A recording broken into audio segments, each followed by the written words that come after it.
Cause when people are arguing things, let's say, when people are arguing things, it's important that they're arguing about like the same thing. Like if you came to my house and I'm like, he wore muddy shoes, and you're like, he didn't say hi to me. And like, we're just going back and forth. And it's like, yo, let's address the muddy shoes first. And then we'll address the you didn't say hi to me. Yeah, I think there's when people get in arguments, like don't they want to attack the other characters so they don't feel as attacked? Like I know I've done that with my wife, which is wrong. Like she has a problem with me. Okay, let me find something that I need to find a problem too, so I can vent. I'm like, that's not the mature way to go about it. That's how I used to argue. No. No, Plus, fix her problem before you fix your problem. right. In a way today before you bring up your issue. Like if she's like, hey, you didn't close the refrigerator. You don't say, you don't do that either. Like you're like, oh shit, thanks for the reminder. You know what I mean? And then 2 days Exactly. later, you just wait until she leaves it open. Then you throw it in her face. It, I try the not throw in the face method. I try the because she's really good with like being gentle about like bringing things up. So I'm trying to be a gentle husband when I need something fixed. Kindness is always going to get the thing fixed, not yelling. The That's thing, hard. the thing with fighting with people that you love though also is like I never want to win an argument with my wife. The point Yes. isn't to like I don't want to win. I don't want to like because then she has to lose. I'd rather Yeah. like either just one of us have like a wake up moment. Like, oh, okay, I get it. Yeah. Like I don't want to make her lose. Isn't that winning Works though? better for our connection because I have to You know, lose. like I just don't want to. Yeah, kind of. I just don't Say want something. her to like. I just don't want her to leave like with like You don't want to throw it in her face, kind of thing. or like I don't ever want to leave it like she's not whole or she didn't get something from it or I didn't get something from it, as opposed to leave kind of like diminished, like you feel like you were picked on. Yeah. Okay. Yeah. That's what you're saying. Like if it's the same thing with like when my kids have criticism for me, I almost never push back. I just listen to it because it's more important to me that they get something off their chest. You know what I mean? Yeah. That's fair. Very Like fair. if they're but anyway, okay. The reason why I bring this up, and I'll specifically is Pat Vellner was on Pedro's podcast the other day. And there were some things that he brought up that I think that he misunderstands. So like he's arguing from one perspective that's not the argument that the people he's fighting with are bringing up. So, and I'll give you an example. The actual argument.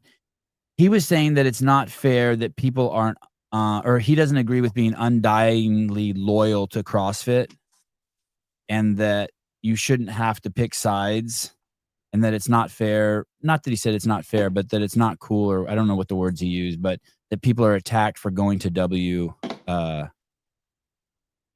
Wilmore Fitness League, and that's his story. That's not the story that's out in the ether. No one cares if James Sprague does the games and WTF. No one cares if someone just does WTF. Like no one cares.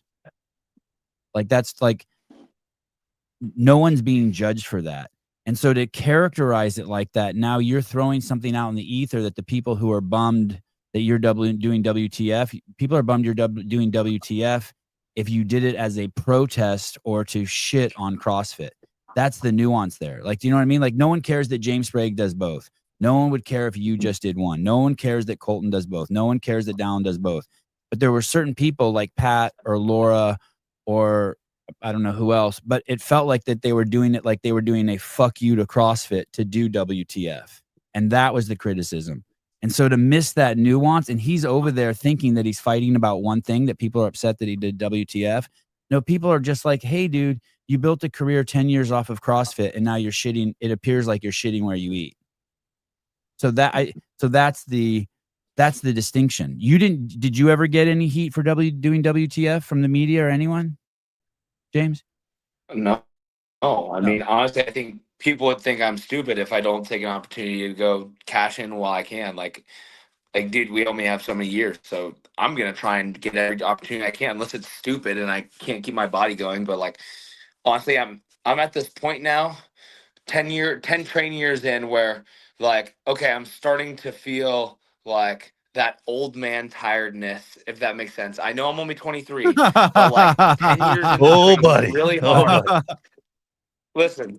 Listen, 10 years into training really hard and wrecking my body consistently for 10 years. Like, just the training of a CrossFit Games athlete isn't necessarily healthy, right? So I'm starting to feel that like old age kind of on my joints, not mentally, but on my body. Like, mentally, I can keep going for a long time. And I think that it's important to decipher like how much you can do. And I think that's what's going to come into the equation this next year. Everyone's like, let's try it this year. But next year it's going to be like, how much can I do safely without burning out and just hating life every time I show up to compete? Because there already is a little bit of that, like with some of the athletes, they're doing so much that they're like, I want to stay home. I don't want to do this. Where, like, in my opinion, when you're showing up for a comp, it's like you should be pumped. Like, I get to step out on the floor, like, heck yeah, like this is what I trained for. But if you're getting to the point where it's like, oh, another competition, like that's a bad place to be in my opinion. I agree. Mhm. So going back to the Pat thing, and by the way, Pat or anyone who's listening, I'm not saying that Pat's justification for not doing the games isn't correct. That's all on him, and I don't judge him for that at all. That's not the argument. Every person can do what they want, and I'm just reframing the argument because Pat's has made up a story in his head why people are poo-pooing on certain athletes who did WTF, and it's not the reason he thinks. I'm just helping reframe it so he understand it. No one cares if you do both. Like, we don't care if you go work out on the moon. We don't care if you did the fucking Nazi fitness league. That's not that's not that's not what's going on. So I just wanted to help him with that reframing. And I got go ahead. I said that's so like kind of you that you want to help him. Like you're just a good dude. So on. Like, he's fighting in the octagon and we're fighting in the boxing ring, and it's like, hey dude, we're all in this ring and you're over in that ring just punching the air. That's not the argument. Like, you've made that one up. I think Okay. from Pat's point of view too, like he has been one of the guys in it longest with CrossFit, and he's probably had the most asks to CrossFit of any athlete. Like, we should change this, we should do this. So he probably feels the most ignored out of any of the athletes too. Where like me as a fresh young gun, I'm like coming in 2023 to my first games, and like I haven't seen all the things that he says have been ignored. So I'm like, oh, something really bad happened, and I'm like, that sucks, and it's a huge mistake, and that needs to be corrected and talked about, and a plan needs to be made upon that. But I haven't seen like what Pat says, from 2016 to 2022, all the things that the athletes asked for and were quote unquote ignored or moved on from and not taken action from. So, from his perspective, a lot more has happened in the CrossFit space that made him want to move away. But I would also think, if you move away, stay away, don't come back. Like, if that's your stance, don't come back the next year. So I don't know. We'll see what happens. Well, what he did say in the show is, which I found fascinating, is he said, I'm not going to let our petty differences keep me away. And I thought it was interesting that he called the differences petty, or petty arguments keep us away, because it wasn't probably petty to Dave, who was asked to lose his job. But either way, then the next thing I wanted to bring up that he brought up was the unfairness in the criticism of the WFP in the media space. And he may be very right about that.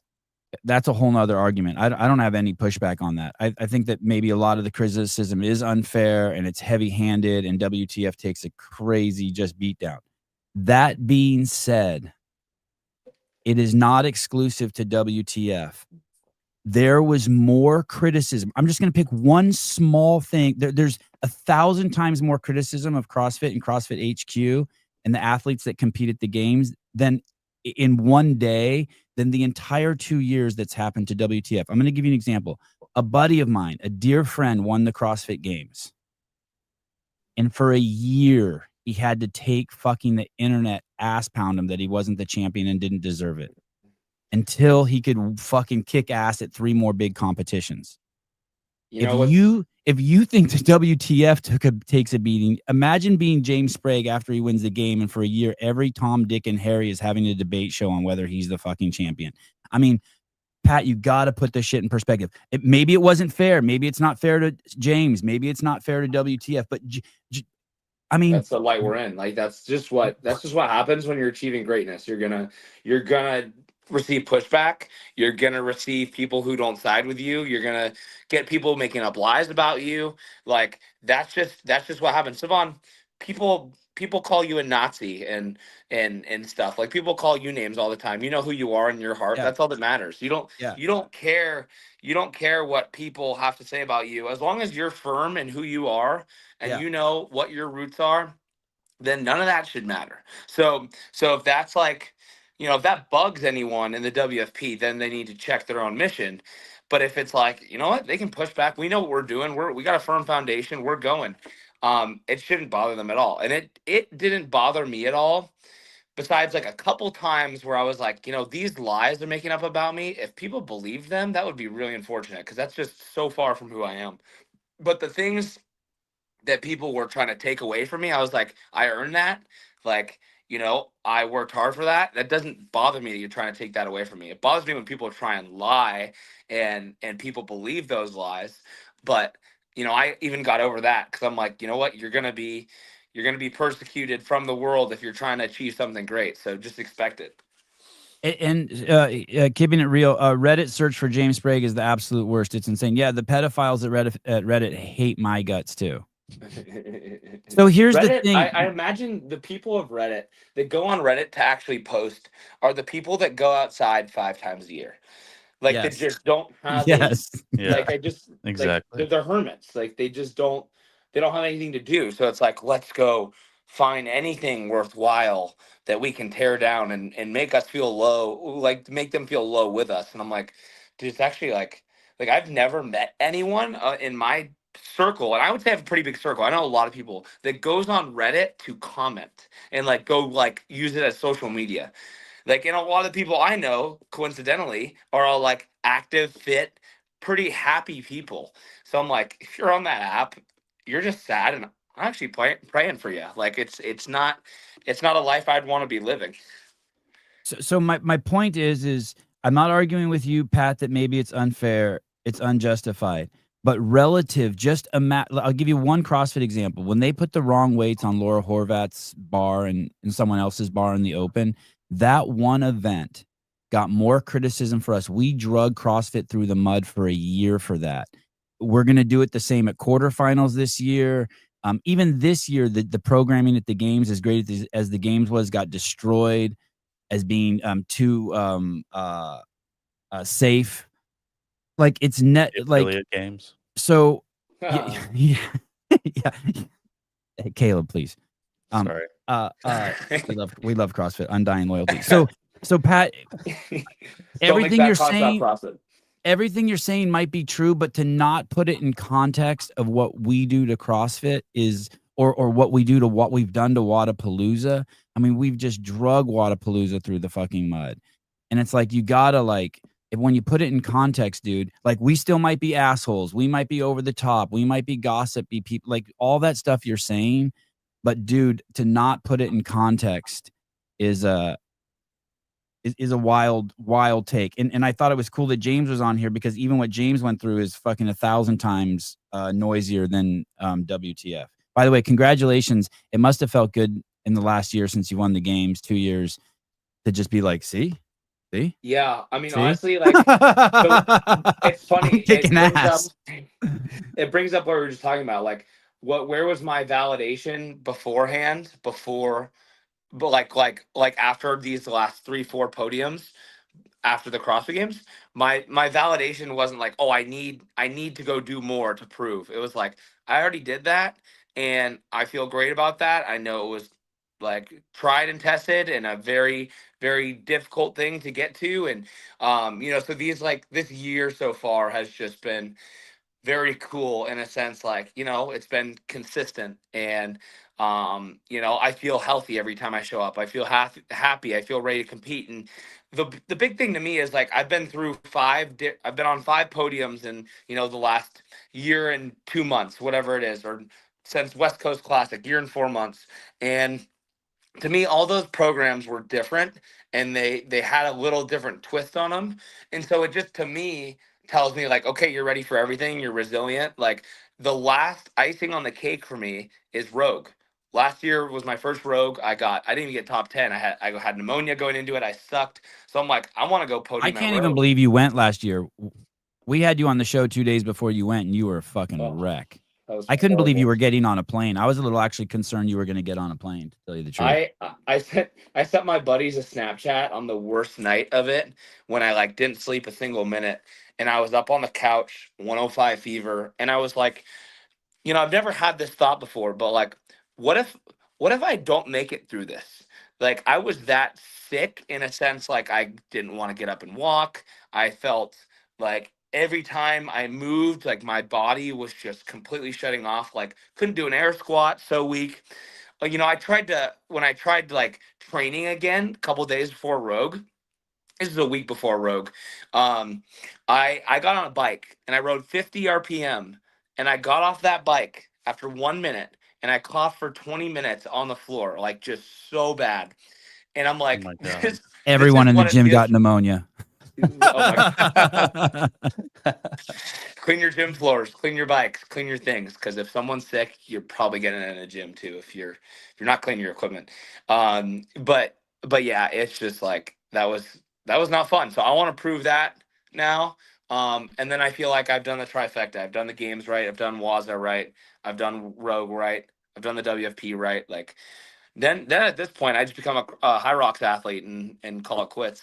Oh God, please no. Hey, let me ask you this really quick. So when you went to Rogue, and you started feeling better, did your sickness come back when you were done? No, No. Oh, that's I was interesting. good. I was started feeling okay about 4 days before. Okay, meaning like, you know, I can breathe a little bit again, and you know, I'm not feeling like it's a drag to get out of bed, and I don't have a fever, but by no means that I feel strong or peaked or ready. Like, it was not fun, but it was a good challenge to myself to be like, you know what, not all of these, you step out, you're gonna feel amazing. But I don't really like the pull out method. I like the other method of giving it your best. Yeah, me too. Okay, and then the third thing I wanted to bring up was he didn't like the way Lazar Jukic's death was handled. And I think we all didn't like the way Lazar Jukic's death was handled, and I don't think anyone was more vocal about it than the people on this podcast. And that's what it's mind-boggling to me. But here's the thing: only one place on the internet that I know of looked at both sides of Lazar's death. There was the incompetence that happened on the game side, and then there's the athlete who actually drowned and what actually happened to him. And what's frustrating is that this side that Pat's on never, not once has addressed that issue. Not once. We have said 1,000 times we didn't like the way the games handled it. We wish there would have been 20. How big of a deal would it have been to have one lifeguard for every athlete? Could have totally been done. Totally feasible, affordable. But you've never looked at both sides. And half the people on Pat's side, when they talk about Lazar's death, they don't even say Lazar's name. It's like they're afraid to say his name. And it's just you're being completely emotional about it and not looking at both sides, and both sides have to be looked at so that it doesn't happen again. Not to place blame, but if you're not going to address the fact that the greatest swimmer in the group who did the workout 3 days before drowned, you have to be like, okay, what could he have done differently also, and what could CrossFit have done so that it doesn't happen again? And I understand it's emotional for him, and he wants to see the transparency so he can put the blame on something or have some closure to it. But don't get it twisted. There's only one place where his name's being named the most. It's on this podcast, and there's only one place that's looking at both sides.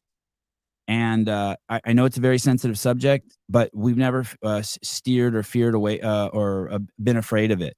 And Pat was saying is why aren't people more critical of the fact that CrossFit wasn't transparent? We've been very critical.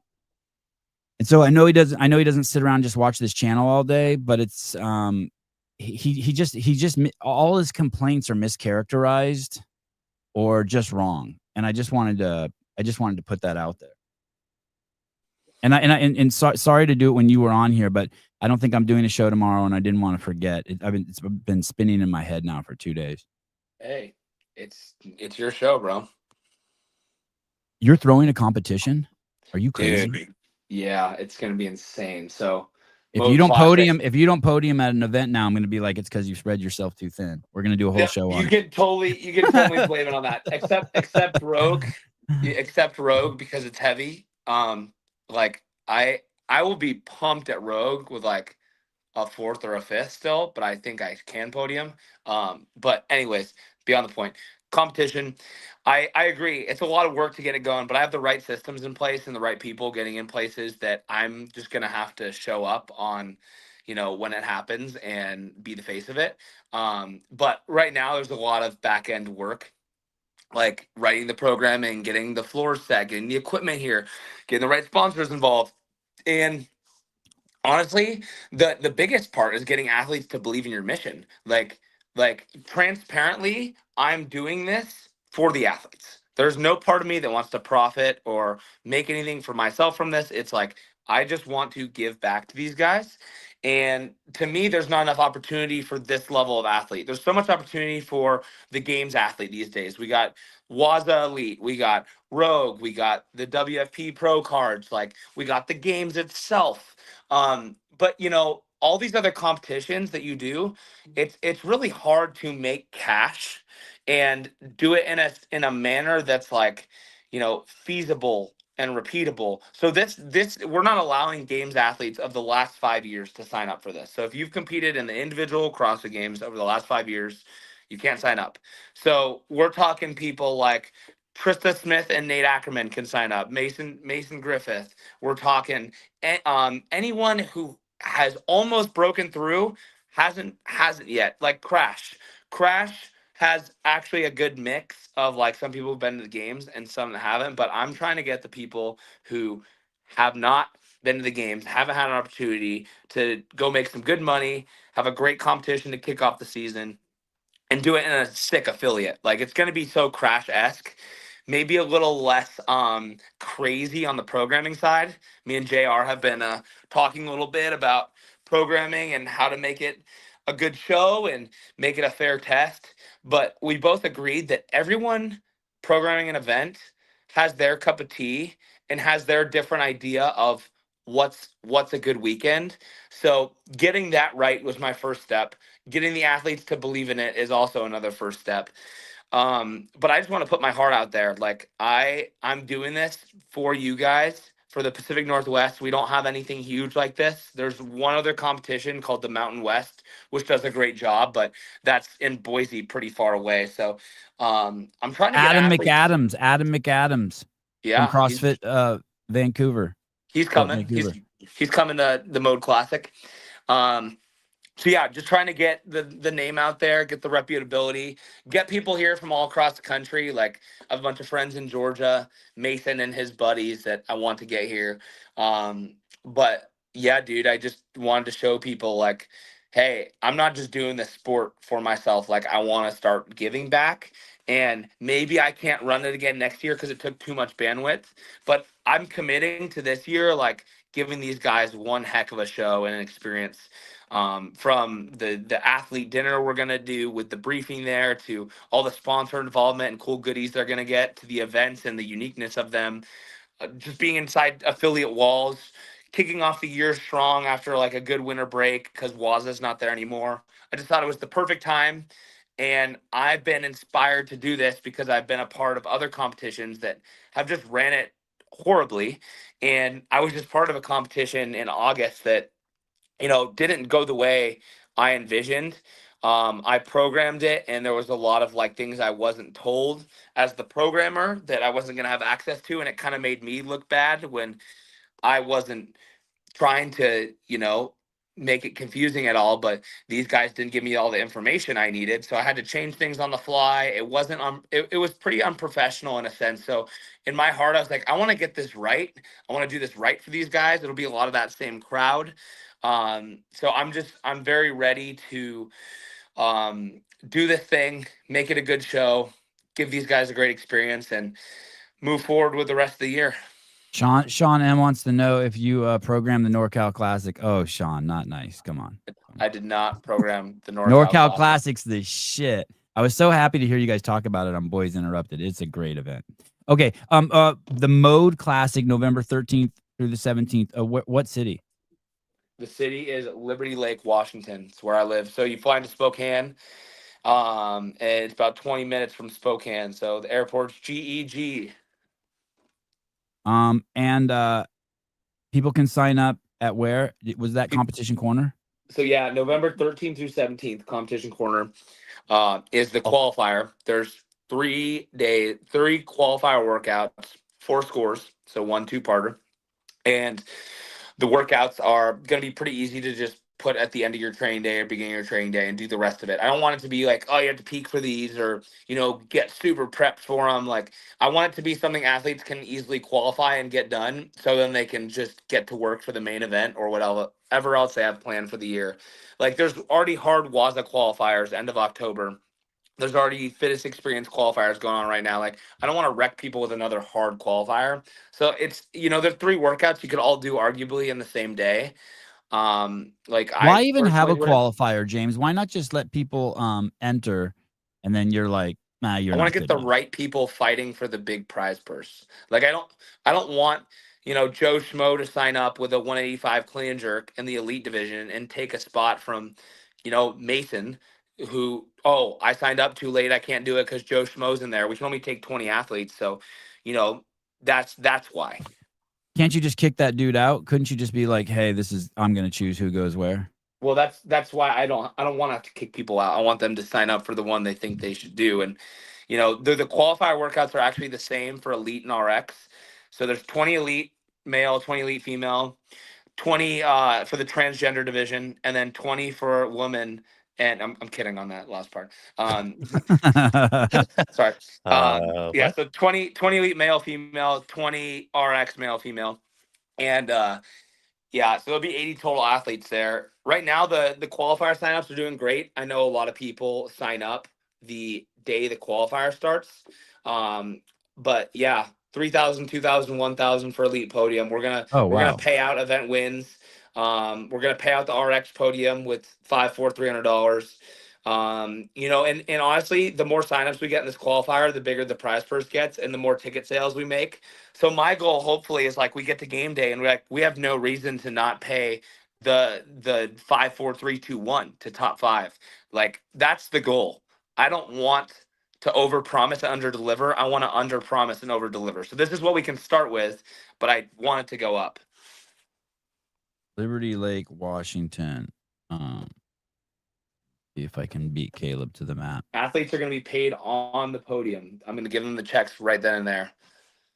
Oh, that's what JR does too. So I want to mimic how JR does it. I love his show. Competing at CrossFit was so cool and intimate for me at that level, and I want to do that exact thing in my affiliate space. We got 2 gym floors. There'll be 2 workouts going at once. The RX4 will be on one floor, and the elites will be on the other. And then depending on the workout, they'll flip flop. But it's just a 2-day competition, Saturday, Sunday. Smart. 2 days is smart. Way better. People can't miss Friday work sometimes. So if you have to come up Friday night for it, like, great. Like, that can happen. And then the show will be done early enough Sunday that you can fly out Sunday night and be home for Monday. November 13th to the 17th. That's qualifier. And then the main event's January 10th and 11th. I want athletes to be here on January 9th because we're going to do a really cool dinner at this really big house in Liberty Lake. It's like 28,000 square feet. And the guy that owns my gym, he owns that house. And we're going to do a big, like, formal dinner for the athletes. Nick Massey's going to come cook it from Ice Age Meals. Awesome. He's great. He's so great. Trying to get Adidas involved still and have them do the apparel for it. Jocko Fuel is going to be there doing drinks. Lycan's doing all the equipment, so they're sending out a boatload of equipment for us to use and showcase. It's going to be so cool. Like, these athletes are going to get way more than the value that they sign up for. So even if they sign up and take dead last, my goal is they're walking away with a $500 value experience, from the things they get in their goodie bags to how cool the workouts are to the media they receive. Like, that's the goal. Qualifier is November 13th to the 17th, and the actual event is January 10th and 11th. Show up on the 9th for the party. Yep. Show up on the 9th, but it'll be that nighttime. We'll go over all the workouts. I'll release a couple workouts actually that night. Most of them will be released well beforehand, but I want to save a couple surprises for unknown, unknowable. I think it's always cool when you don't have every single piece to the puzzle before you get there. Like, you learn something when you get there. I think that's always fun for a competition to do. So I wanted to mimic that, at least with one workout. And then, still trying to figure out who's emceeing. Bella Martin said she'd love to come out, so I'm going to talk to her on the phone. Awesome. My dad also said that he wants to do it really bad. Oh, that would be amazing, I dude. know. It would be pretty cool. And he actually, fun fact about my dad, he wanted to be a sports commentator on ESPN. That was his dream job. So he's always wants to throw his hat in the ring when this kind of stuff comes up. So maybe my dad will be emceeing. I was going to ask you the reason that you're doing this, and I just figured it out. It's your dad helped you fulfill your dreams. Now you're going to help him fulfill his dreams. Oh my gosh. That's exactly it. I want to help athletes that, want more opportunity, that don't want to compete in the WFP. You're going to go make a lot more in this than you would as a challenger. And it's inside affiliate walls and going to be way, way cool. So I'm this is a great way to kick off the season, get your feet wet before the open comes up and the quarterfinals. And you're going to get just awesome community through it too, which that's a lot of the reason I love competing too, is the community part and seeing all my friends and all the people and giving you, Savon, a hug, all that stuff. That's my favorite part about the competing. So I just want to create that environment. Why did you call it the Mode Classic, MODE?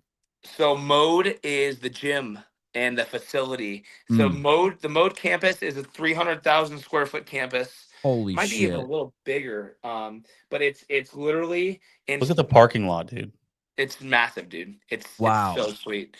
So yeah, this campus is literally world class. They got everything you can imagine there. They got doctors' offices, they got a business center, they got our CrossFit gym, they got a kids' school, they got a rock and roll school, they got a huge podcast studio, they got yoga, dance studio, big cafeteria, coffee shop, everything. So when I go to the gym, I'm going to this sick campus every day, and it's a dream come true. I would live at this place.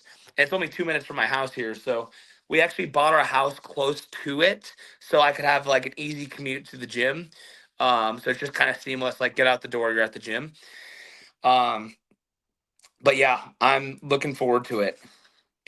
Alex, James, Mr. Sprague, how can I get in touch with you about sponsoring the event? Insta DM?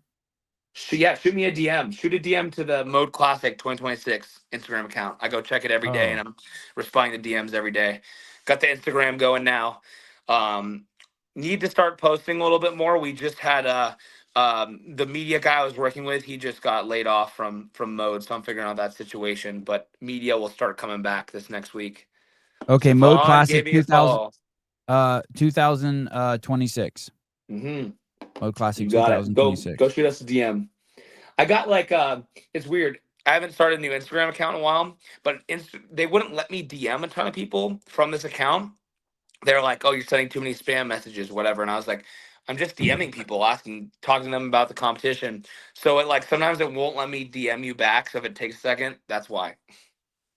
Yeah, if you DM him and you really want to sponsor it, add your phone number in there too, so he can really see if you're serious. I'll shoot you a text. Yeah. We already got a great lineup. Honestly, we only have room for 4 more tents. So if you want to sponsor this thing, hit me up soon. Let's do it. Wow, dude, congratulations. And thank you. I'm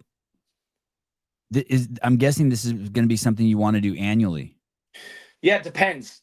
If it scales to something bigger than I can handle, I'll be there and help.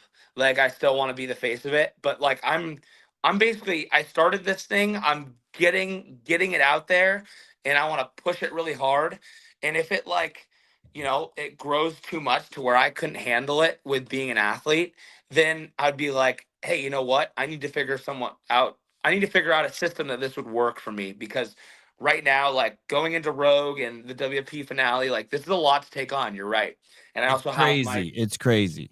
my clients that I have to take care of with Next Gen Performance, and then I have my sponsors who I have to be constantly posting for.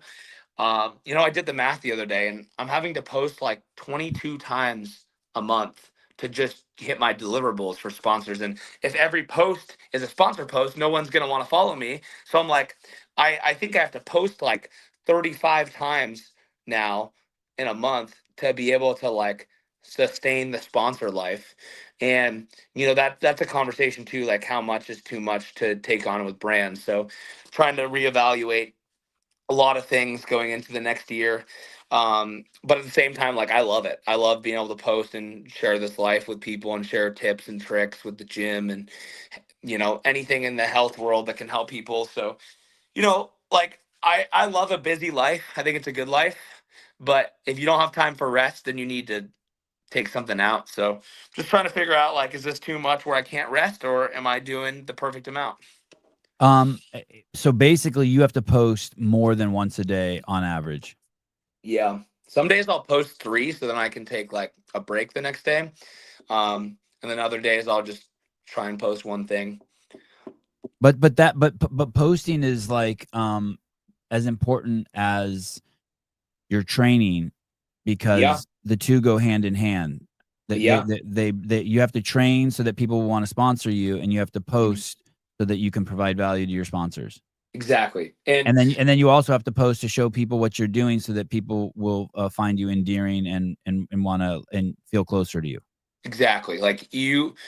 Yeah, I feel like it's an interesting world as an athlete. Like yes, you could, if you're good enough, and I feel blessed like to be in this position. Like I could not have any sponsor and still make it right now. Like the prize money's been great. Because I'm doing good. And sponsors want to get behind people who are doing good and that have like a good personality. So like I believe the first mission that's gonna like fund this for me is like go crush competitions, like do that well, but also do it with a smile, like have a good attitude with it, like just enjoy it, like ride this out while you got it. People are gonna attach onto that and your good attitude and how hard you're working, and then that builds you a brand. But if you want to build a brand, like start with getting really fit and having a mission behind that. Like my mission was like I don't ever want to be fat and depressed again, and that drove me to like want to be great. And then I started posting about that and like how I never want to be that again and how I want to be a champion now and turn back on that old self that I used to be. You need to find your why, and you need to figure out, like, are you doing this because you love it, or are you doing this because you want the fame? And if you're doing it because you want the fame, you probably won't get the fame. And when you get the fame, you probably won't even enjoy it. Yeah, I mean, I'll be real. Like sometimes it stresses me out when I have 1,600 texts to respond to, and Yep. I feel like I'm falling behind on being a good friend and being a good husband. Sometimes, like I'm like, man, like there is things, parts of it where I'm like, dang, I I loved not having a spotlight, but I also do love it. Like Right. there's pros and cons to it, and I wouldn't change it, but I am saying that like it's not easy. Like if you go look at and this is a complete different like level to it. But look at Justin Bieber. Like he never, like when he goes out, he gets heckled. He gets just like people always videoing him. He never has the He camera can't on. go to the store and just pick up a ghost. Like he can't just Yeah. leave his house and be like, "Hey, I'm gonna walk to 7-Eleven and get a ghost." His shit gets like he has to make sure he hides himself. Imagine that. And Yeah, that's that's not the level crazy. that us CrossFitters are on. Maybe a few of them, like I don't know, maybe Danny Spiegel has this. I don't know. But I feel like if you No have one in that. the space is even close to that. Yeah, I don't think so either. But like there's levels in the CrossFit space. I feel like I'm kind of at this level now where like dang, you're never going to catch up on all your texts and you're always going to feel like you're like having to like grind to put out deliverables for sponsors. And that's like, if you've made it, you're going to work even harder now. You may be making more money, and that's awesome, but that comes with like a cost. Like you're going to be putting a lot more time into this space. And I love putting all my eggs in one basket being here in this space, but I also do diversify in this. Like I'm doing a competition, I coach athletes, I have the sponsors, I make the competition money. So it's like, even though all the revenue is from CrossFit and what CrossFit has given me, like I have all these revenue streams coming from different places. So like, oh, I get hurt and I can't compete. Great. I have next gen performance where I coach all these athletes. Oh, all your athletes leave you, dang it. You still have the sponsors and can work really hard for them and post for them. Like, diversify yourself. If you're just like getting sponsor income as an athlete, I think it's a dangerous place.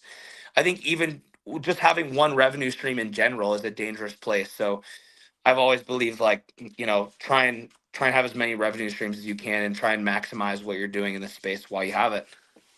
Or like if you had an OnlyFans, you only have 2 nipples, and after you show both, it's like you it might be hard getting keeping those people around. Yeah. So if you only show one, it's okay. Just You're really good? really drag it out. Hmm. I just showed you mine, Savon. You didn't see it. No, because you're frozen. Oh no. Is my connection bad? I'm seeing comments with that right now. It is, but it's fine. Your audio is great, so I don't give a shit. Yeah, thank you, Sabir. I thought that was a great example too. I have friends who have OnlyFans pages, and basically, it's pretty crazy what they do. What they do is after they'll let's say they have 10 followers on OnlyFans. Once they get down to like 3, they have this calculation where they just start recycling old material. So once you lose a shitload, you just start recycling old material, and then new people come in thinking it's new material. I've seen this thing with Instagram with trial reels. Have you heard of trial reels? No. Yeah. Okay, it's like you post a reel that's like none of your followers will see, but like a bunch of new people. So Instagram algorithms, they'll push it out to people that it thinks would like that content that don't follow you. So I'm thinking of like reposting every post I make as a trial reel and seeing if that gets like, more people to the page because it's a new thing. Is that's an option on Instagram? It is, yeah. Interesting. I went to a buddy's account the other day and I'm like, hey, dude, are you being shadow banned? And he's like, why? I'm like, some of your posts have like 5,000 likes and some have 8 likes. And he goes, oh, no. He said, what I do is I post a bunch of shit, and anything that doesn't get traction, I just delete. I was like, oh, that's interesting. I'd never heard of that tactic. I do have some posts I put up that get like 80 likes, and I have some posts I put up that get 5,000 likes, and it's like it's really what people want to see. Oh, the trial reels, Claire. Yeah, I've heard it too. There you go. I need to try it. Just literally, any post you make, just do it again with trial reel, and then I just got to start doing it. I haven't done it yet. Like rehash. I didn't understand that. Sorry, you're saying rehash your old content on trial reels. Yeah, exactly. Oh, that's good. Oh, interesting. Yeah, so it could be. Oh, I wonder. Hiller reposted something that he filmed at street parking. I haven't asked him why he did that. It was very unlike Hiller to repost something twice, and he did that. And he's always trying to figure out the algorithm and do what's best for likes and clicks. And I wonder if that was some sort of experiment he was running. Wow. I posted a video on my main page and got 17,000 views. Posted the exact same video on trials and got 100 million views. Holy shit. That's insane. You know how many 100 million people is like 1/80th of the population. So dude, 1 in every 80 people saw that reel. Great. Of the global population. That is insane. Yeah. It's ridiculous. Fluffy Duck makes great shit. That's so crazy. 100 million people, dude. You played golf with Ricky and you beat him. That was pretty cool. That was sick, dude. We're gonna do a ton of rounds over our career. Like I feel like our goal is to like at any competition where it's feasible, like get out and challenge each other and keep the duel going. Like I know people that care about golf and care about CrossFit were really fascinated by it. And like, this is sick. You need to do more of this. But there's actually like it's getting a lot of views, by the way. It started off slow, and then I went and looked at it. I watched it the other day, and I was like, "Oh shit, it's cracked over 5,000 views." Yeah, I watched the entire thing. it's not bad. Like I want to get more views. Like how do I get my subscriber count up to Justin Medeiros? He has 60,000 followers or subscribers, and I'm like, dude, I'm pushing out really aggressive YouTube content a lot now. Like I'm pushing out probably more than Justin on the YouTube. I'm trying to do 2 videos a week there. But yeah, I'm just trying to grow this thing. I want to put out authentically like what my life is. It's golf, it's coaching, it's working out really hard, it's fun adventures. Like it's fun for YouTube. It's long form, so you can share more of your story. What about that ball that almost killed? Was it almost killed Dude, Torres? yes. Oh, that was bad. That was Yeah, really close. that is nuts. What's the deal with that? That's someone who. How does something like that happen? There's 4 of you down there and 2 golf carts. How does someone hit a ball that misses you by 15 feet? Dude, they were teeing off, and it was like a 320-yard 3-wood shot from the guy at the tee, and it like I don't know who was at the tee box, but he was insane. He should have known he could hit that far. And it was really close to Torres's head. Do you ever see those guys on the course later? Yeah, we did. I mean, they're just like, following you along, right? yeah, they were just behind us, so we just said say something next time, and Torres was unhappy, rightfully so. Oh, dude, it's basically like someone taking a gunshot at you. Yeah. Yeah, it is. Exactly. I had a buddy who got nailed with a 5-iron from like 220 yards away, and it hit him in the calf or the hamstring. This is like 4 years ago. And dude, it hurt him pretty good. Wow. Yeah, man. You know what's Go for it, interesting about watching that video too is like I go in the video and I don't care who's gonna win, and then three minutes in, like I'm like, oh yeah, I like James or I like Ricky more. Like I noticed like I'm 1 minute I'm rooting for one of you, the next minute I'm rooting for the other one of you. Yeah, Basically, exactly. whoever was losing, I was rooting for. That's the goal is like we want to create like a storyline where it's like me and him are both really good golfers. Like I would say we're both the best CrossFit athlete golfers in the space. That's why it's like that was why it was fun. But then again, like we're both really competitive in everything we do, so we both really didn't want to lose. And I was pretty hyped. Like that felt good. That felt good. Honestly, felt better than my podium at WFP a few days before. Wow. Hey, It's impressive. Hey, did you know Kiefer was so good? No, dude, he was cracked. And he's got the swag too. Like Yeah. he looks like he belongs on the golf course. He does. I think he played in college, or like he tried to. Like he was accurate with his driver, and that's how I knew. I was like he could aim his driver, and I was like, that takes a lot of skill if you can place your ball with your driver. With irons and wedges, it's like a little different. It's pretty easy to be accurate, but if you're accurate with your driver, I was like, oh crap, we're in for a show. And the driver's the one you use to hit it the farthest with the huge wooden head. Okay. Yeah, you have the least precision usually with it, but it goes the farthest and gets the ball down there. But he was hitting fairways left and right with his driver and just placing that ball, and it was pretty nuts, man. He put it together well. Hey, in professional golf, that's the most golf I've ever watched in my life. If you win on the score but lose on the holes, you still win. Like, how do they decide the winner in golf? Is it who wins the most holes or who has the lowest score? Lowest score. Yeah, the holes. So holes don't matter. Was just a betting thing me and him were doing. So me and Ricky were betting $5 a hole, whatever. So if I get a 4 and he gets a 4 on the same hole, no one makes money. Then the next hole's worth double. So like, say we pushed 8 holes, we tied 8 holes in a row, then that 9th hole would be like worth 9 holes of money. So it'd be a $45 win if you won it. So I think Ricky made money on me, even though I beat him overall in the strokes, just because of how the pushes work and the ties work, and the carryover works. Does that happen in the pros where someone wins the holes but loses the score? The pros don't like gamble like that during like a tournament. But I mean, like, even if they weren't gambling, like, do you ever see like a guy win and he has a lower score, but he didn't win the most holes? Yeah, because what if someone shot like 17 perfect holes and like had 17 pars, but on the 18th hole they had a quadruple bogey? Like that means they had a 4 over on one hole, so then they shot +4 for the round. But if another guy, shoots 3 let's say 5 bogeys and 10 pars and 3 birdies, which is 1 under par, then they shot +2.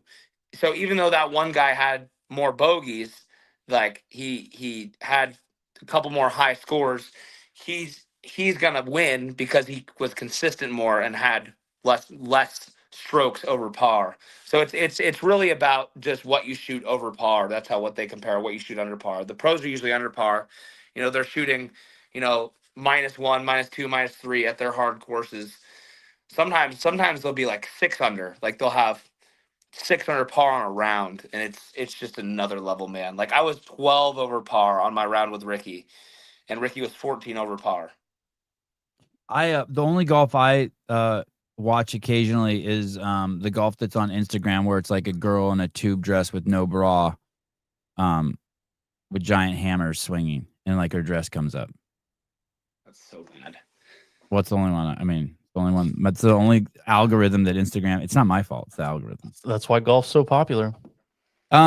You know what's crazy is that genre is pretty crazy. Just the hot chick doing stuff like hot chick with chainsaw, or hot chick like putting saddles on horses, or just like doing hot chick shooting guns, like just brawl. Hot chicks doing stuff. Yeah, just the braless, but usually doing like man stuff. Mm-hmm. Well, I saw the bikini basketball league pop up in my algorithm this morning. Really? Because lust owns man, unless man can put that part of himself away. Yeah, lust. Okay, you put tape. Speaking of lust, you put tape on your GHD. Let's talk about that. Yeah, let's do it. Why did you put tape on your GHD? Where did we see that first? Is that was a Crash thing, and then the games adopted it? I think so. No, not a Crash thing. Crash. I did my GHDs for the first time wrong at Crash, and everyone's like, "Why'd you win that event? You should have got no reps." I'm like, "He didn't put a standard on it. Like, I'm gonna do them how I want." So I put a tape line down the middle, just like these competitions are doing. Who started that? Which competition started that? I remember whatever. Oh, Syndicate. You're right. Syndicate, okay. Yeah. Maybe it was JR's idea at Syndicate. That's why I thought it was Crash. Okay. Yeah, but honestly, I just like, if that comes up that way, I want to make sure like I'm good with that. I've been fine at the games and at Rogue when they enforce that standard, and even at Mayhem, they're like, don't be egregious, whatever with it. And I'm like, I just think everyone has a different position depending on their femur length, just like a squat. Some people prefer high bar, some people prefer low bar. I think it's the exact same concept. Like, it's just it's different and more comfortable in some ways for some athletes. Like a shorter athlete like Mertens is not going to like my style. They're going to have to really hyperextend the back with my style, and he likes his straight, kind of quick, snappy leg style, where I like the like butterfly, spread your knees, like get your butt high on the pad style. And I don't think that either or is going to make the movement easier or harder. It's just really dependent on how your body's built. So yes, one style is going to be harder, one's going to be easier, but then the same is flip-flopped for a shorter athlete versus a tall guy. So you could say, hey, move the tape that benefits me the way I like to do it. And so you're basically saying you'll do what they're saying, but you're saying like, hey, there's no logic or reason behind it. It's like, hey, I don't think so. I don't think so at all, because my core still gets smashed with my version. Like, it's still a GHD sit up, and my hip flexor is still really taxed, and my core still feels like it has rhabdo after I do 150. Like, it's not like the movement's easier. I'm just more efficient with it. Like, I'm not less taxed, quote unquote, from it the day after, but I'm able to move faster with it, and it's more comfortable on my back. So that's why I do them. The qualifier for the Mode Classic is November 13th to the 17th. The event is at Liberty Lake, January 10th to the 11th. If there are GHDs there, will there be tape on those GHDs? There'll be no tape. It'll be however you want to do them. Yes. There will be Fuck GHDs. You. I'll do my own event. Yeah. You can put there will be GHDs. And Mode Classic, put your ass where you want. Yep.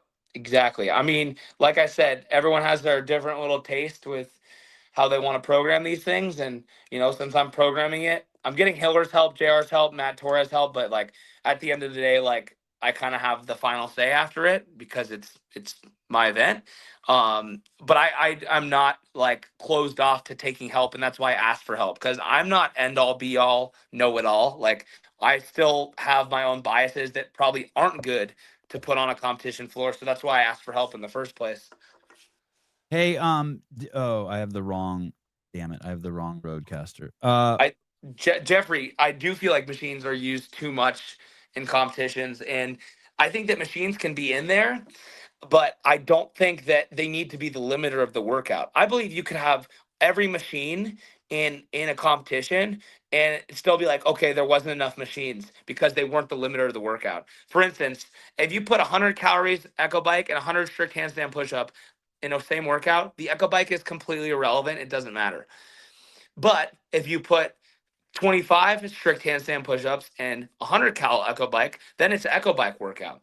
Like, it just depends on how you place it in there. So it's not that there's too many machines, it's how you place the machines and their value in the workouts with the programming as a whole. Okay, I hear you. I still think there's too many machines. Yeah, that's fine. This might be a spam. This is Caller, hi. Hello? Caller? Spammer? Hello, Dad? Spammer? No one? Spammer? Probably was a spammer. Dang. So sad. I think that's the thing, though, is if we didn't have a different opinion on that, then there would be no good conversations. Like, we need different opinions to have good conversations. If you think there's too many machines, I don't, then yeah. Well, your explanation is 100% valid. My frustration is I would just like to see less machines, but you explained it perfectly. Like, hey, if they're not overswaying the competition, then who the fuck cares? yeah. Yeah. So, I mean, you have a great point. Did you think that there were too many? Do you think that the machines were used properly in the games this year when you think about the games programming? The row kind of mattered, not really. So let's not count that as machine being used, the row. I will say the air runner, which is a machine, that mattered in that workout. I will say the ski mattered very much because I won that event and I skied the hardest. So there's two machines that mattered. Two machines that mattered. The biker didn't matter because I was a bar muscle up workout, so we're still at 2. And then we had the echo bike, where we could argue that did matter in that workout. There was a lot. So guys that got back to the echo bike, there was a race who could echo bike faster. So we'll go with 3 machines that mattered out of the 5 that were programmed. So if you think that 30% of the workouts mattered because of machine output, if you think 30% is too many, I don't personally. I think when you're riding that 40-50%, like, you're like, okay, what the heck is going on? WFP, they had a lot of the machines mattered a good amount there. I will say that, theirs was still there's 3 out of 7 workouts, whatever that ratio is, that's getting closer to 40%. So, like, there's competitions where you're getting that 40%, like, they matter, and I think that's becoming too much. Hey, sorry if I'm mischaracterizing this. This is really blurry for me, but at the games there were crossover double unders this year, right? Yeah. And I think I remember when I saw those, I was like, "Oh, James is going to kill that workout," because I'd seen some Instagram reels where you were just fucking killing. But you didn't kill that workout, right? You had issues with it. No, What happened? I had What the happened? most So issues with that one. Yeah, so I'm remembering that right. What happened there? Because you are a great jump roper, right? Yeah, I mean, I am. I started on the wall walks. I kept the plexiglass is positioned about 1.5 feet off the floor, and I kept getting my foot stubbed under the plexiglass. So the wall walks, I got a couple no reps. I picked the dumbbell up. Wait, tell me what was happening? Was the plexiglass not tall enough? Your foot was going over the top and your toe was getting caught on it? No, opposite. Oh. It was too high off the ground, so my foot was getting caught under it, and I was too close to the thing. So I'd kick up and I'd stub and I'd just fall back down. Okay. So yeah, I think that that threw me off in the beginning, and then I was just really more fatigued from that run than I thought, because we went straight from the run into that one, and my jumping just felt off. My shoulder overhead felt horrible. My toe to bar taxed me way more than I thought. I tripped like 8 times in practice. I tripped twice in that workout. All I needed to win the games was do my training time, and my training time wasn't even that great. So I was like, I screwed that up. I take ownership. I shouldn't have won the games. I screwed up an event I should have been good at, and that's part of the Your game. training time would have won you that workout. No, it would have won me the games. I would have been Holy like eighth. shit! I would have been Holy- 8th place instead of 14th. Oh my god! Hey, isn't it crazy how many stories there are? I heard someone say Yeah. on Boys Interrupted that if Ricky would have stood up his squat, he would have won. I was like, holy fuck! Yeah. They should make a graphic of what Dallin could have done, what I could have done, what Ricky could have done, and what Austin could have done that all won them the games. All Austin had to do was take 18th on the pegboard, which is like, dude, he can clean a house and he can pegboard usually pretty well. So if you want to screw that up. But I think they should make a graphic, and that would get people going, oh wow, it really does come down to milliseconds for these guys. Like, that would be cool to see. Oh, James trips 2 times less on crossovers. Oh, Dallin doesn't miss his burpee box jump over and runs 10 seconds faster. Like these little things, people could go, oh my gosh, like that's all they have to make up. Who's going to win next year? It's really not ever given in the men's division anymore. It's who makes the Hey, least mistakes. World's yeah. fittest Sprague. Hey, that makes you realize too that as you're watching the CrossFit Games, like every workout has something in there that at the end of the week you're going to be like, oh shit. That's the funny thing, is when I won, I had nothing in there that went wrong. Everything they executed to a T at the games. Like I You're felt talking like about 2024. yes. So when you win, you like look back at the weekend, you go, man, I couldn't have changed much. And that's when I went at Waza, it was the same thing. I couldn't have changed much. Like I executed everything pretty much to a T, placed it higher than I thought in most workouts. Hit a PR of a lifetime on a clean. Like you just can't ask for more than that. But then when you like are on in like 4th, 5th, 6th, 7th, you go back and you just haunt yourself with all these things. And even this last second place at the WFP, like, I don't know where I could have made up points. I showcased my fitness as best as I could have. By the way, With no Torres was mistakes. good at, but going back to the golf real quick, Torres was crazy good at golfing too. I think he shot a 95 or something. He looked good out there I too. was at 84. Ricky's 86. So like Matt's not far behind. Yeah. Did you know he was that good? Have you played with him before? I played with Matt a good amount when I lived in Florida. And also speaking of scores, the really big trip also is that Danielle Brandon took 4th, but she basically only did 9 events. She basically just completely shit the bed on the back squat, which is also fucking crazy. That is crazy. Yeah. I mean, everyone's got their thing unless they're up there. Like, I don't feel like I have a thing that holds me back anymore. I have things I'm weaker at. Like, my strength is still weaker, but I'm still not like bottom of it anymore. I'm mid-pack strength, which is helping me out a lot. Like in these competitions, like, oh, I can take a 15th to a 20th now on the strength rather than a 28th or 30th. Like that was me a year and a half ago. So now it's like the strength is really filled in, and I feel like everything else has just gotten better. How old are I'm you, James? 23. So I can afford the strength to still be a little lower as long as my CrossFit ability is good. Because most of these CrossFit competitions, you're gonna test your draw strength once, and then everything else is CrossFit. Like, and I'm good with whatever CrossFit comes up now. I don't care how it looks. When Justin Kotler was on, I don't know whose podcast he was on. Let's just say Pedro's. When Justin Kotler was on Pedro's podcast, he insinuated that when Danielle Brandon left his gym, he insinuated that it was because other athletes were giving him an ultimatum. And that was the first time I had heard that. Originally, I had heard the story that she had conflict with one of Justin Kotler's daughters, and that was just like, she got a little snippy with one of his daughters, and that pushed Justin over the edge. Did you leave Brute Jacksonville because of her? No, Did you leave no, there not at because all. of any athlete dynamics?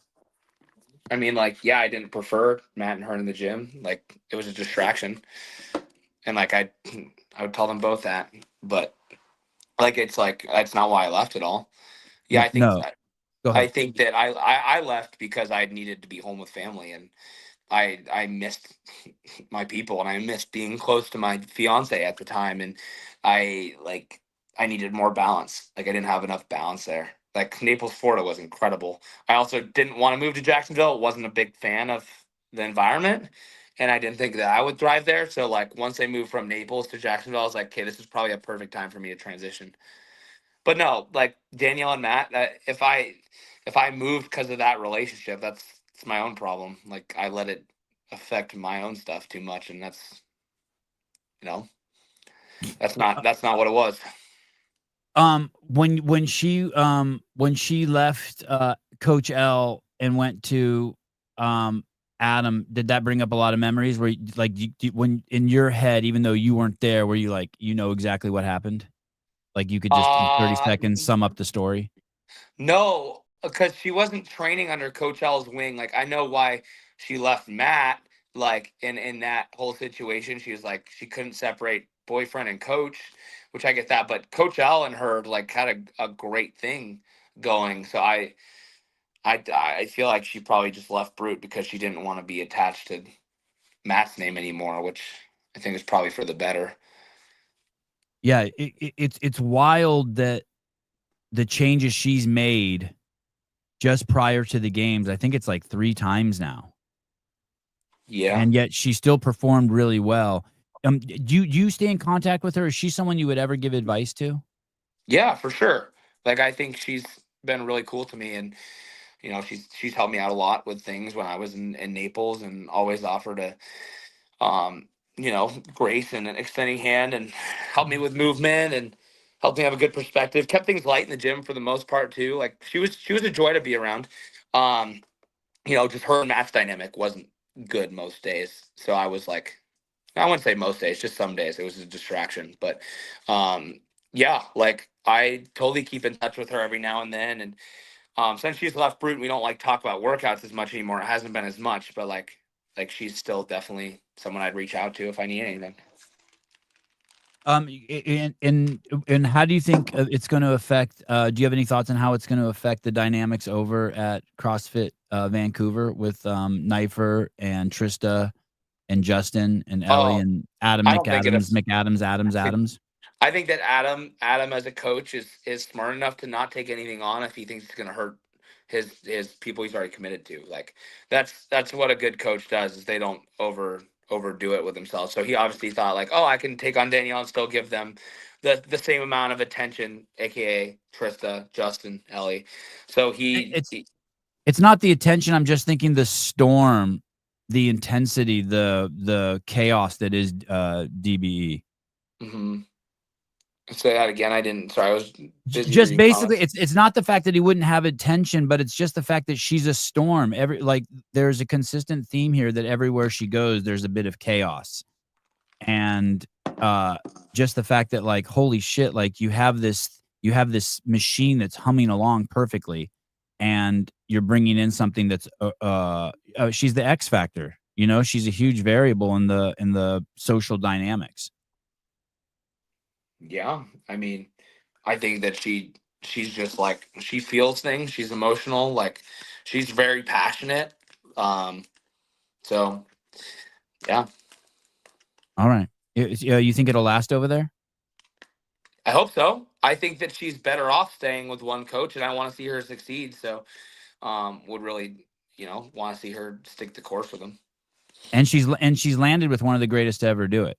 Yeah. Also, Elf helped her out tremendously too. So I'm like, I wish it would have worked with Elf for her, but obviously that's her own decision. And if it's what's best for her, then I support it. Um. How is it how is it between Coach L and Torres? Is it when someone like Jason wins the games and they're part of Brute? Is it a victory for Brute, or is it like Torres is like, damn it, I wish my guy would have won? I think it's a little bit of that. It's a little bit of both. like obviously Torres for Brute is like, dang, that's great for Brute, but it's not great for my athletes. And it's maybe like he can separate Brute from his athletes and be like, oh, Brute's succeeding, but my athletes aren't. Like I think he wants his athletes to succeed more than Brute. In my eyes, that's how he feels. Like he really wants to see us win, not Brute win.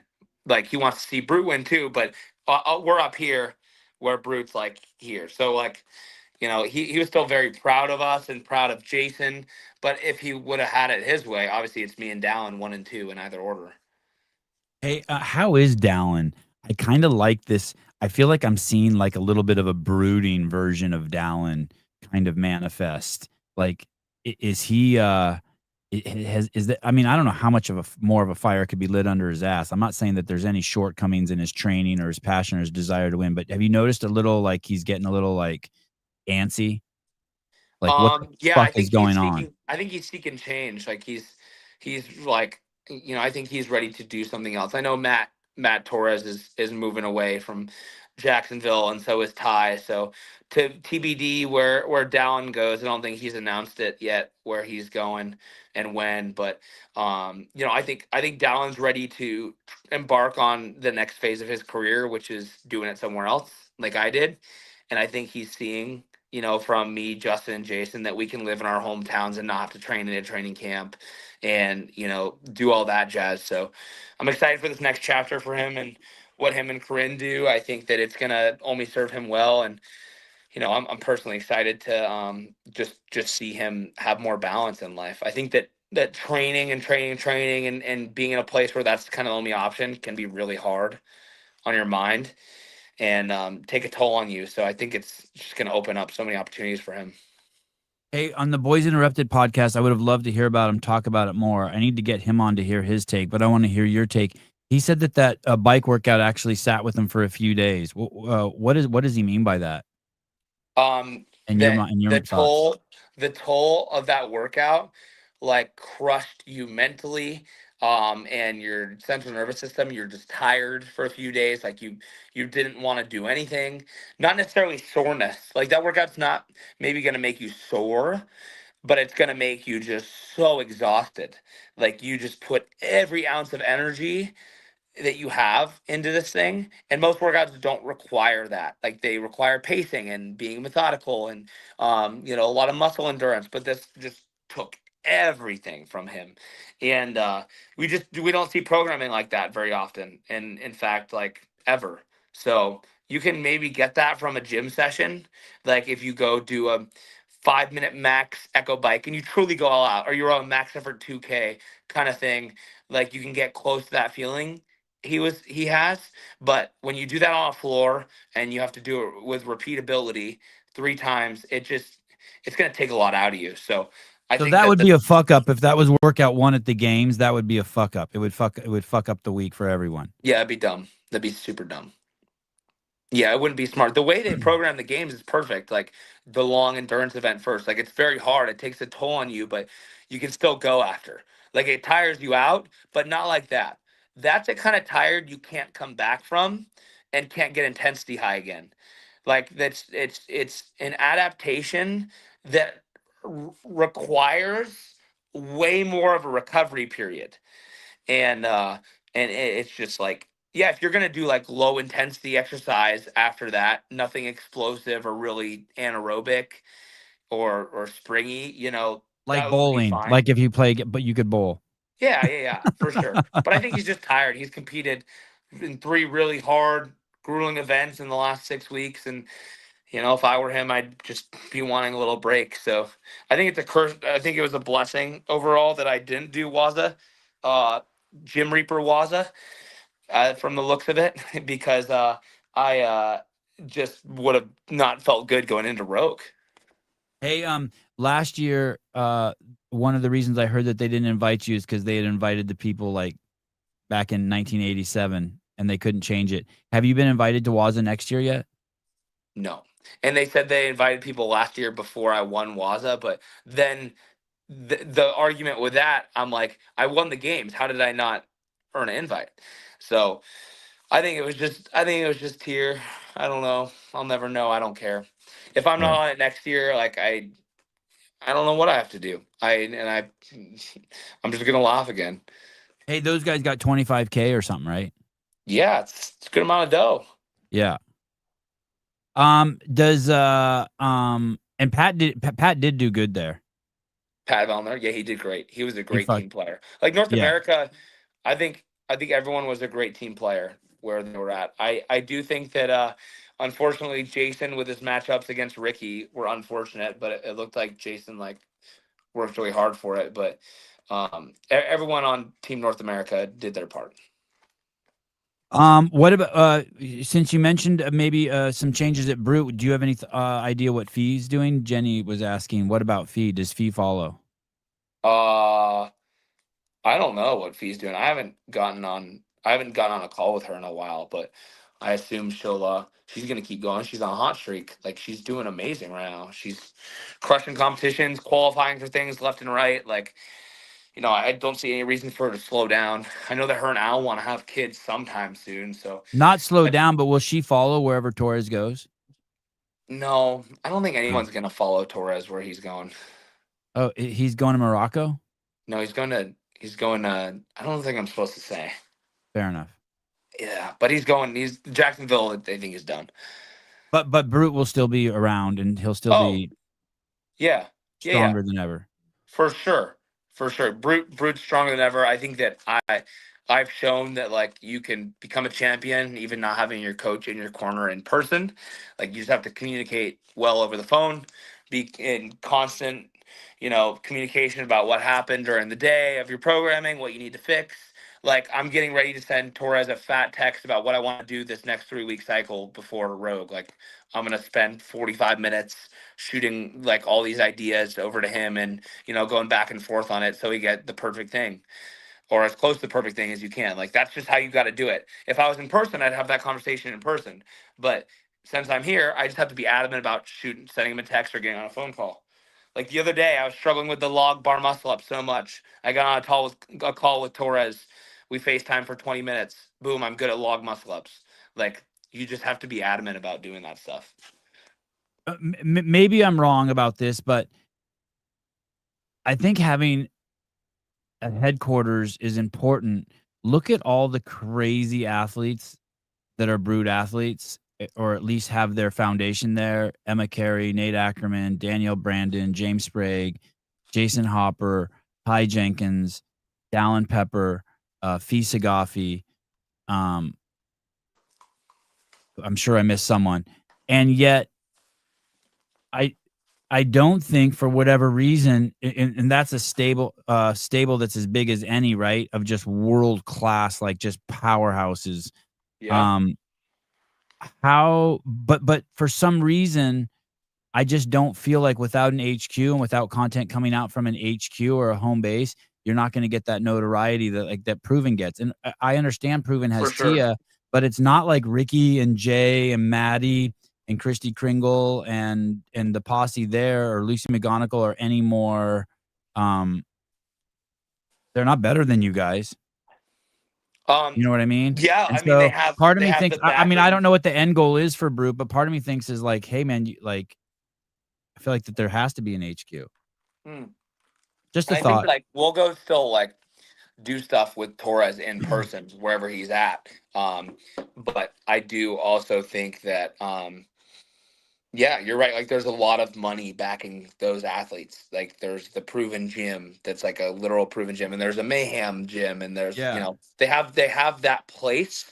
So I do think like that would be wise to have a Brute HQ gym that's like, because Brute has been operating out of like other gyms. Like we had our own little section in Naples that was like not even an affiliate, whatever. But like imagine like Brute CrossFit, like, and like the athletes get to take it over for 4 hours a day, and then there's classes out of there, and they make content out of there for Brute. Like that'd be, I think Yeah. that's wise of them to think forward on. Especially because there's so many high profile athletes. It's like this whole generation that's going to be like you and Dallin and Jason have like 5 to 10 years left. And it's like, anyway, Yeah. just a thought. And I know that Torres is clearly, he rebranded Brute. So it's not like he doesn't think about those things. Yeah, no, he's So definitely. definitely thinking about it. Yeah. Brute West and Liberty Lake. That's exactly it. Yeah, Brute West is over here. It's actually next gen Liberty Lake. We're taking over here. Just started working with my boy Maddox. He's a teenage CrossFit Games athlete, and his girlfriend Zoe, who's a teenage CrossFit Games athlete. Getting to coach some stud teens over here. Trista's been joining in over here. She's actually coming up tomorrow to train and gonna do a couple crash workouts with her. I think get her ready for that. You know, I got great training partners over here still. Like it's a lot of fun. Like I'm not missing out on the Jacksonville thing. Like I miss those people, but I don't feel like I'm missing the like camaraderie. No, it's obviously working for you and obviously working for Jason. Yeah. Like no doubt. Mode Classic is a James Sprague's event in Liberty Lake, Washington. The qualifier is November 13th to the 17th, and the event is January 10th to the 11th. You got it. The sign up link is pinned in the comments if you want to sign up for the qualifier. Nice. Come on. Thank you so much, boys. Yeah, I just want to make sure we get the right people there. So if you want to sign up for RX, you know, you're still going to have the same workouts in the qualifiers, the elites, but the workouts at the finale will be a lot scaled down for you guys. But if you want to fight for the big cash, go sign up for elite.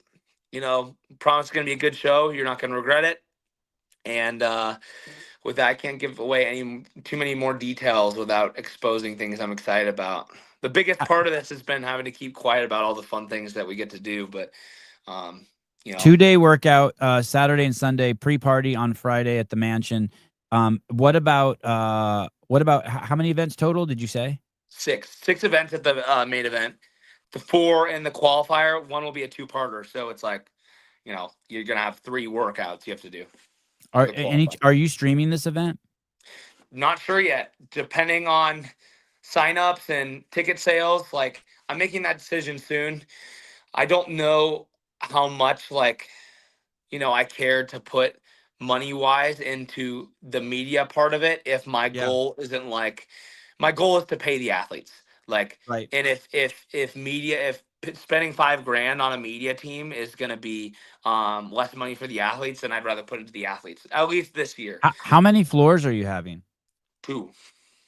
Just one. The elite. If I was going to stream, it'd just be for the elite. So how many floors are the elite on? They're on 2 different floors. They're going to compete 3 times on one floor, 3 times on the other. Are they on separate days? Is it 3 on one day? Or are they going to go back and forth throughout the workout? They're going to go back and forth. They're going to do 2 on 1 and then 1 on 2, and then they're going to do 2 on 2, 1 on 1. I know that's probably confusing. Pretend they're just going to split. No, I get it.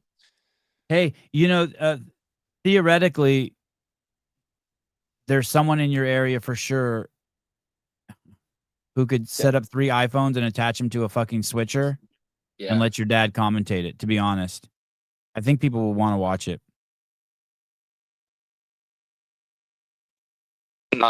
Public information on Brute relocating yet. What did you say? You got in trouble for that? Yeah, I mean, Dense Updates posting. I mean, I don't think I'm in trouble for that. I think that they've talked. Dallon's talked about openly going somewhere else, but he hasn't said where. Dallon. Yeah, Dallon. But yeah, Dallon. I do think that. You mean Dent's already posted it? Yeah, she just invited us to collaborate on the. God, she's a good girl. So funny. She's on it, dude. She's quick with it. She's on it. Okay. How has your diet changed since all the crap you ate at the games? Do you come back from that and do a cleanse at all? Like, do you come back and be like, okay, I'm only I really didn't eat that much crap after because I wanted to get ready for Arizona. But you guys do eat like shit at the games, right? I'm hearing everyone talk about how everyone's like just fueling up on shit. Do you have to do a cleanse? Like, be like, okay, I'm only eating steaks and water for a week? No, I feel like I just get back into what I eat for training. Like I eat the same foods every day. So I'll have a few days where I don't do that, and then I'll just get back into what makes me feel good for training. Fruits, vegetables, meat, rice. You ever do 24-hour fast, James? You ever just not eat for a day? I've done after the WFP. I did a 63-hour fast. I didn't eat for 2.5 days. Oh my God! Are you God. fucking kidding me? On purpose? Yeah, on No, purpose. Yeah, tell me about that. That's awesome. Tell me about that. What's wrong with you? well, fasting has a lot of direct links to healing your gut, cancer, getting rid of cancer cells, getting rid of Alzheimer cells, whatever. It's not cells, but like links I'm to with it. you. I'm with you. Go Yeah, on. and The I just spirit of think what you're that saying is right. If someone the, nitpicks that, fuck them. Keep yeah, going. yeah. So, anyways, I wanted to do this with Ty Jenkins because one thing it talks about in the Bible too is like fasting to hear God more and be in prayer time with Him and put away something that like we may idolize. Like I idolize food a lot. Like I'm like I love eating junk food with my wife at night too. I love having popcorn on the couch watching a movie and having a bowl of ice cream, whatever. And so I'm actually really bad about like saying no to food even if I don't need it. Like if I'll be full and someone offers me a bowl of ice cream, I'll probably eat it because it's a bowl of ice cream. So I'm like, for me, it's like practicing a self-control thing and like being able to just have more time to be in the word for me. After competition, like it's a big, I would say being competing is a lot of like, I won't call it selfishness, but it's a lot of like about me. What am I doing? What do I need? So like kind of just putting that part of myself away and being like, I don't need to rely on food for these next few days. I can just rely on the word and rely on prayer. And honestly, it's more than that too. It's so much of a good cleanse, like I was talking about in the beginning.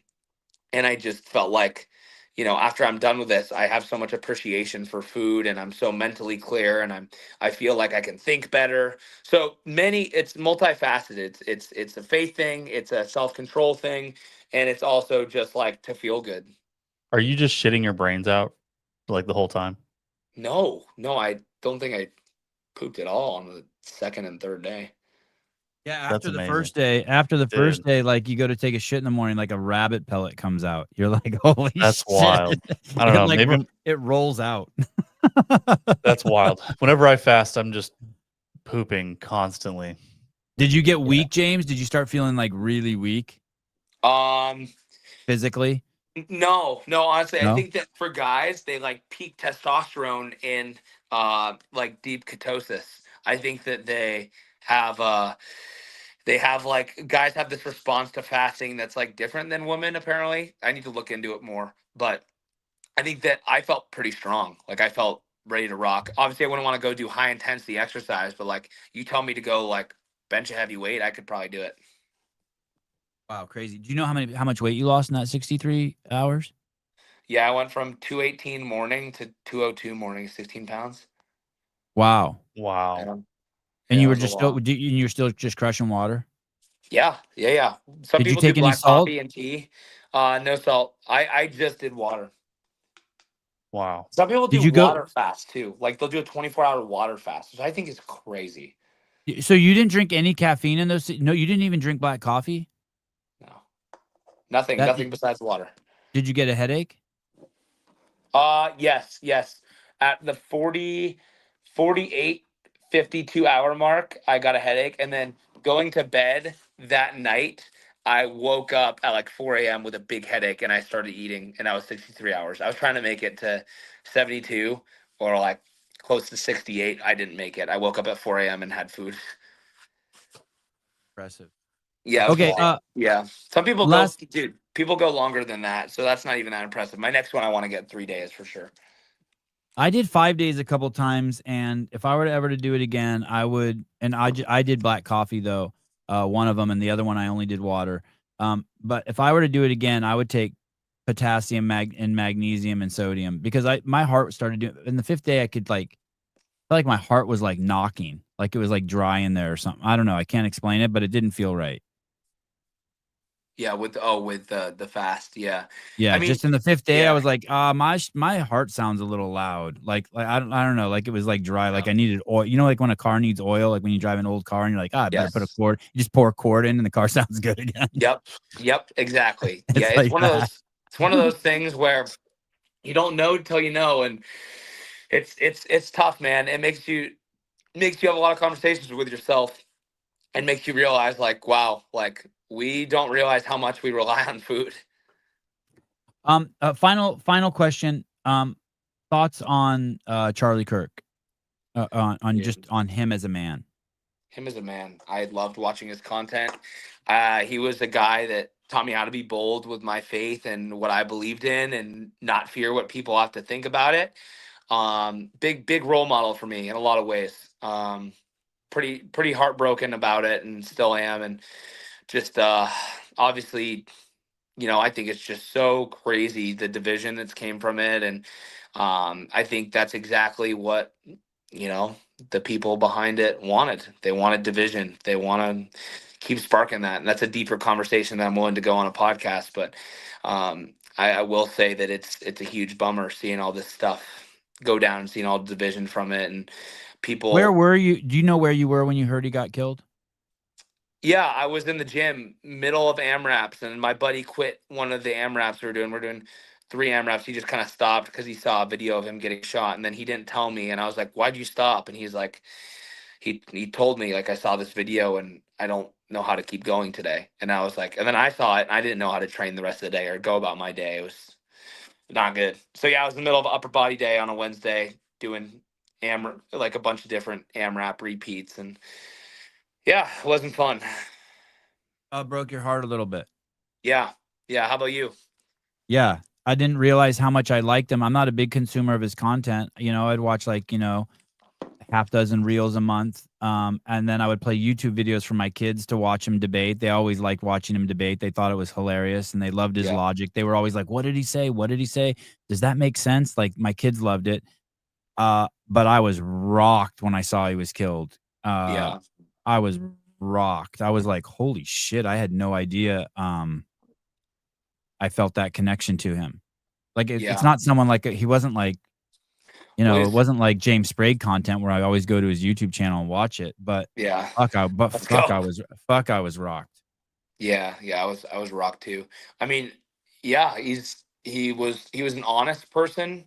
He spoke truth. People say he was racist, homophobic. If you go listen to any of his podcasts or his times he went to college campuses, like he was stating a ton of facts. He wasn't ever like being racist or homophobic. These were facts he was stating. It was never opinion based. He did have his opinions and whatnot that were based off his beliefs in the Bible. He would distinguish. That's what was so amazing, though. When people would be like, "How do you feel about abortion?" and he would be like, "Do you want to hear my biblical views on it, or do you want to hear what the Constitution says?" Yes. And it was just like, dude, like, he could decipher all of it. He could argue everything. How can you judge the guy for giving you both? Yeah. It's same with the homosexuality. He's like, "Do you want the Constitution says you can do this? These are just my personal beliefs based on I follow the Bible." It was just crazy that someone could get hated for that. Yeah. Yeah, for sure. I think that it's a big bummer that someone thought they needed to take his life to shut him up. Like they couldn't debate him on his own. That's just the sadness I think we see. But I think there's division on both sides.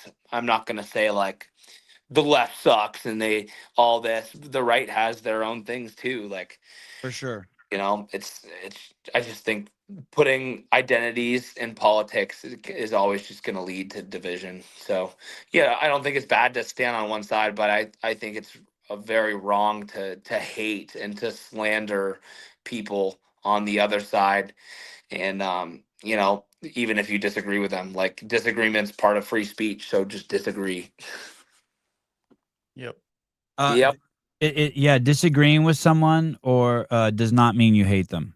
No, exactly. I can think someone has the stupidest ideology in the world, and I don't hate them. Like that's also what Christ calls us to, and that's why I think Charlie's so awesome. He never hated any one of the people that stood across from him. He would disagree with them and think, "Wow, that's a really dumb way of thinking." In my opinion, I don't hate you. I love you. Like we're both human beings. I want to see you succeed. I want to see you live in truth. Like let's talk and see if we can find a common ground. I think that's awesome. That's exactly who I want to be. Like I don't ever want to come off as someone who hates someone or won't talk to you because you're this way. Like I want to talk to anyone and everyone, have a conversation with anyone about anything. So yeah, he was that kind of guy. I looked up to him a lot. All right, dude. I really appreciate you. Thanks for coming on. Yeah, it was awesome. Thanks for always giving us a platform to come chat and share life with you. My pleasure. Anytime, buddy. Cool. Talk soon, boys. Bye. Later, dude. Bye-bye. Fittest man in the world 2024, James Sprague. He's putting on an event, the Mode Classic, November 13th through the 17th is the qualifier. The event takes place in Liberty Lake, Washington State, and that is on January 10th and 11th. It sounds like he's really pumped and really wants to get a bunch of people who like to work out really hard together and have a good time. It sounds like that's his main goal. Yeah, it looks like his whole competition corner page. You can register, become a sponsor on there too, or you can volunteer for the event. So if you want to help him out, help run the event, set up stuff. Looks like they're looking for volunteers as well. Oh, that's cool. Yeah. I'll volunteer. Wonder how far Liberty Lake is from my house. Probably like 12 plus hours. Let me see if I drive. You're gonna do Santa Cruz to yeah. My kids would probably love it. No, thank you. How many hours? 15 and a half. That's, you would drive that straight, wouldn't you?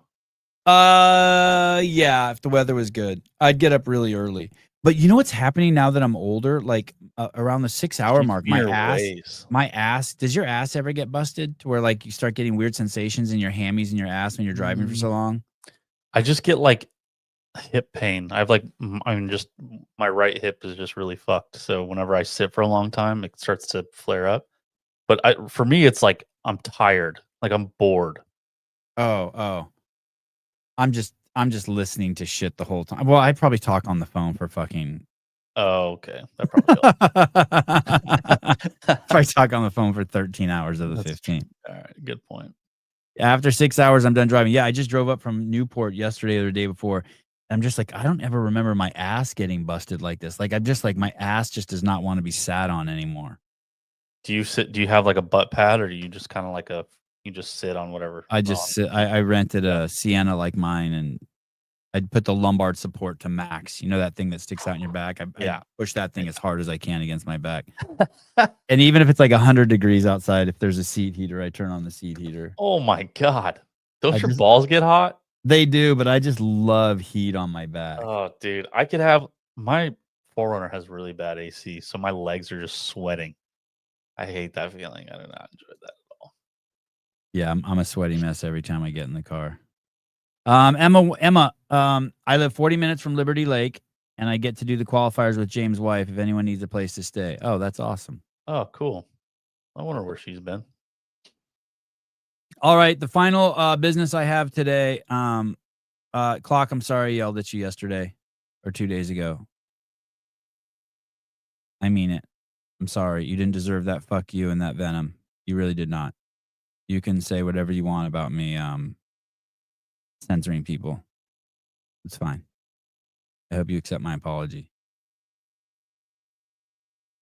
And if not, I'll apologize again later. Let me know. If you don't accept it now, I'll try again tomorrow. Okay. No, swamp ass. Yeah, maybe. God, that is a disgusting term. God. There's a lot. Wow, I'll tolerate a lot of shit. Swamp ass. That's brutal. You know what I think of? I think of is like just putting your ass in a bucket of hot water, like after you have running diarrhea and you don't wipe your butt and you stick it in a bucket of hot water for an hour and then come out and serve it to someone as soup. That's what I think of swamp ass. Oh God, that took a turn. Yeah. Oh, dude. Yeah. That's disgusting. Hello, Mr. Butter. As long as it doesn't smell like swamp ass, yeah.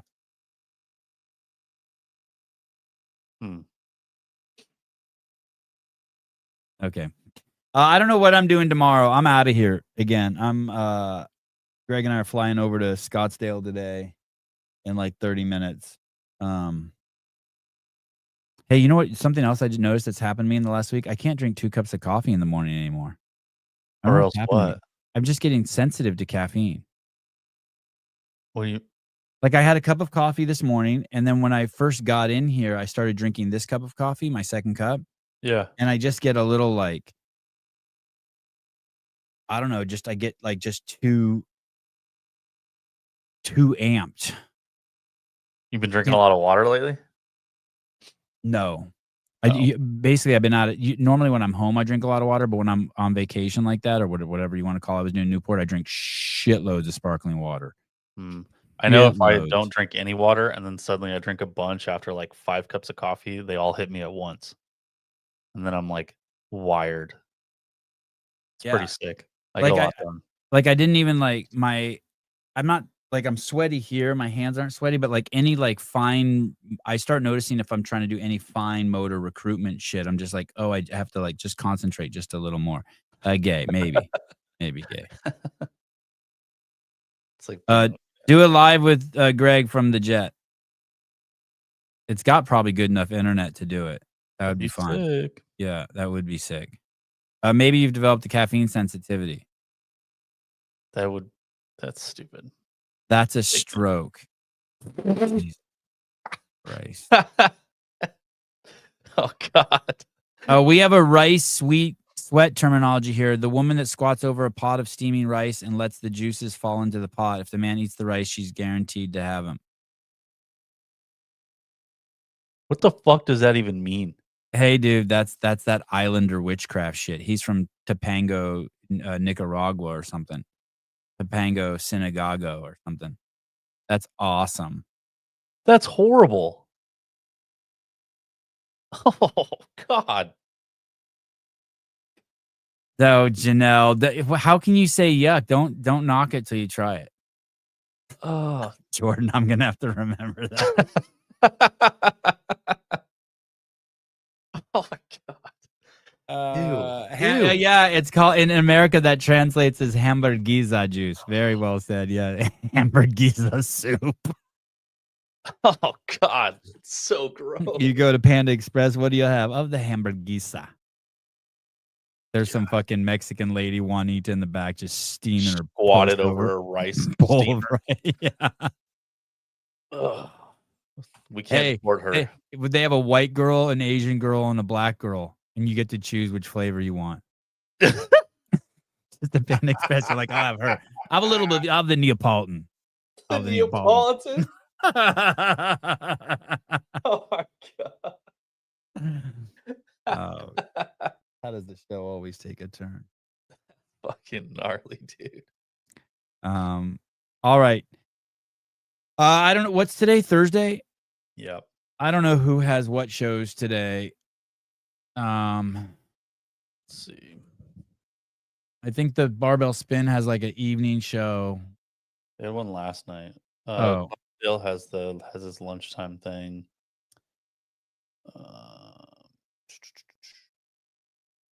Does Pedro have anything? Pedro did one this morning with JR. God, that show could be so good if the guests gave just like 5% more energy. I wanted to fucking punch all three of those guys. I wanted to fucking electrocute JR. I liked when JR got a little autistic about what he preferred and like drop-in stuff. Yes. I find that really funny. But the other two were just like the other two didn't want to like out people. I'm like, dude, just fucking rip them. I don't go care. hard. Yes. Just fucking like. There was a guy who was in the comments saying that he used Mayhem programming. He's like, we're very conscious about you saving money and blah, blah, blah, but we use Mayhem programming. And the guy's like, I fucking hate when people outsource their programming and go to use Mayhem. I'm like, dude, say some, like, you got to go hard. Yes. It has such potential. JR, if you are going to have, you can't have just like 3 stoic guys on there. You got to have one dude who's just going berserk. Yeah. I want to see Taylor on that show. That would be funny. It made me want to start a CrossFit gym and charge $200 for drop-ins. Gone are the days where you just pay for a t-shirt and leave. Will there be a Crash Crucible preview show in the next week? Yeah, I think there'll be a couple. I have to have him on and walk me through the workouts. Oh yeah. Well, he announced them last night on Spin, so if anybody wants to go watch that, they did a whole show on it. And then if you're smart and you want to hear the workouts, watch Spin's show yesterday. If you're fucking dumb, wait till I do the show, because I'll have a fucking ton of questions. Indeed. What do you mean climb a rope? The ladies are having a show this evening. Oh, on the Be Friendly channel. Yeah. All right, there you go. I'm trying not to watch anything I watch. I talk about, so I'm trying not to watch their show, so I won't talk about it because they're very Maze is very sensitive. Yeah.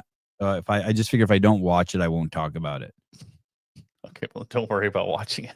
Do you know what I mean? Like, if I watch it, I'm gonna be like, have all this shit. Like I'll just start a running commentary of my head, like talking back to the show. Yeah. And I would do that. You are sensitive.